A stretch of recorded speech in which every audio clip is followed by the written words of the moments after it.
The struggles that made Jonah Hill more than just a funny guy. Did you know that Jonah Hill, the guy who once made you laugh uncontrollably in Superbad, once battled such crippling anxiety and body image issues that he refused to do press tours? It's true. Behind the quirky comedies and hilarious one-liners was a man quietly fighting battles that went far beyond the big screen. Today, we're peeling back the curtain on Jonah Hill, not just the actor, but the person. This isn't just another celebrity biography. It's about how one of Hollywood's most lovable clowns transformed himself into a serious, self-aware filmmaker and advocate for mental health. Stick around, because this story is raw, real, and more relatable than you might expect.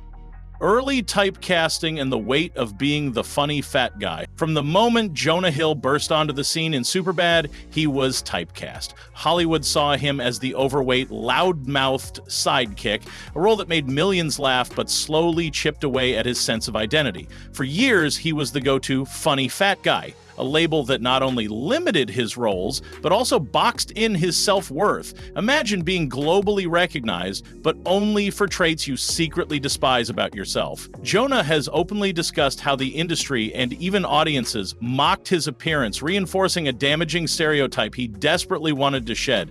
This struggle sparked years of self-doubt and a complex relationship with his own body.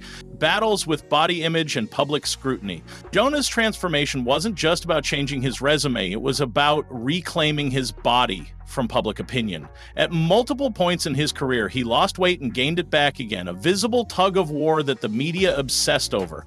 But what they didn't see was the internal chaos behind it. Jonah once said in an interview that he never took his shirt off at a pool party until he was in his 30s. That's not vanity. That's trauma. In a culture where male vulnerability is often dismissed, his body image struggles were viewed more as punchlines than cries for help. The pressure to look Hollywood-ready made him question whether he deserved to be taken seriously. Mental health struggles in therapy. Mental health isn't something you can Photoshop or diet your way out of, and Jonah knew that all too well. After achieving fame and fortune, he still found himself battling anxiety, insecurity, and intense self-criticism. He described his anxiety as so severe he once refused to participate in press tours because they felt unbearable. Eventually, Jonah turned to therapy, not just as a personal lifeline, but as a way to understand and untangle the identity the world had written for him. He credits therapy with helping him set boundaries, shed toxic relationships, and begin rewriting his narrative. His Netflix documentary Stutz, a tribute to his therapist, was a groundbreaking move, both vulnerable and revolutionary, navigating Hollywood's expectations and reinventing himself. Let's be honest, Hollywood isn't known for embracing change. Once you're typecast, breaking free is like trying to rewrite your high school yearbook. But Jonah was determined. He took control of his own story by stepping behind the camera, directing Mid-90s, a gritty, nostalgic film that proved he wasn't just a comic relief actor, he was a serious filmmaker with a point of view. He also began choosing roles that subverted expectations, like his Oscar-nominated turn in Moneyball. Each step was calculated but authentic, aimed not at pleasing the public, but at realigning with himself. Reinvention, especially in Hollywood, is a form of rebellion, and Jonah's was bold, brave, and overdue. Public criticism and the pain of social media. If Hollywood's judgment was harsh, social media's was brutal. From Reddit threads to paparazzi shots, Jonah became an unwilling symbol of fluctuating weight and funny guy gone serious skepticism. Even when he tried to embrace self-acceptance, he was ridiculed. A simple post of him surfing shirtless turned into tabloid fodder, prompting him to release a powerful message about how years of bullying still haunted him. He wasn't asking for praise, he was asking for peace. Jonah made it clear, just because he's in the public eye doesn't mean his body is public property. The constant online commentary wasn't just annoying, it was damaging. The turning point was Stutz. Stutz wasn't just a documentary, it was a manifesto, a love letter to therapy, self-awareness, and inner work. Jonah didn't hide behind a character or a screenplay, he put himself in the frame, flaws and all. The film introduced audiences to Phil Stutz, his therapist, and laid bare the tools that helped Jonah survive the darkest periods of his life. It was intimate, raw, and totally disarming. Viewers weren't just watching a film, they were witnessing a personal transformation in real time. And in doing so, Jonah reshaped his image from celebrity to human being. He didn't position himself as a guru or a savior. He was a work in progress, just like the rest of us. That vulnerability was not only refreshing, it was revolutionary in an industry obsessed with perfection, struggles with fame and identity. For someone who grew up idolizing comedy legends, Jonah quickly realized that fame didn't come with a manual. The more famous he got, the more disconnected he felt.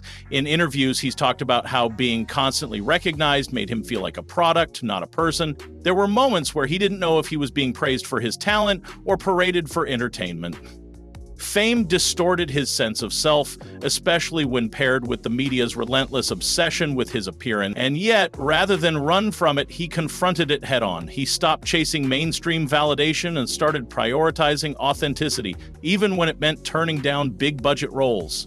That kind of self-awareness takes guts in an industry built on ego. Jonah's relationship with style and self-expression. Over the years, Jonah's style evolved from forgettable red carpet fits to bold, unapologetic fashion statements that defied his old image. From pink suits to streetwear collabs, he began dressing not for Hollywood, but for himself. This wasn't just a glow-up, it was a form of rebellion. Fashion became his armor, his art, and his declaration of independence. For someone who spent most of his youth hiding in oversized hoodies, owning his look was transformative. He used style to reclaim his identity, showing the world that confidence isn't one size fits all.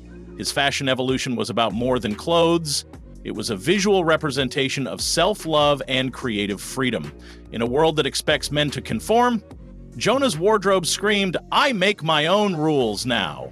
Friendship, support systems, and healing. No journey of self-discovery is solo. And Jonah had allies. His friendships with other thoughtful, evolved celebrities like Leonardo DiCaprio and Emma Stone became lifelines. These weren't shallow, press-driven relationships. They were grounded in mutual respect and growth.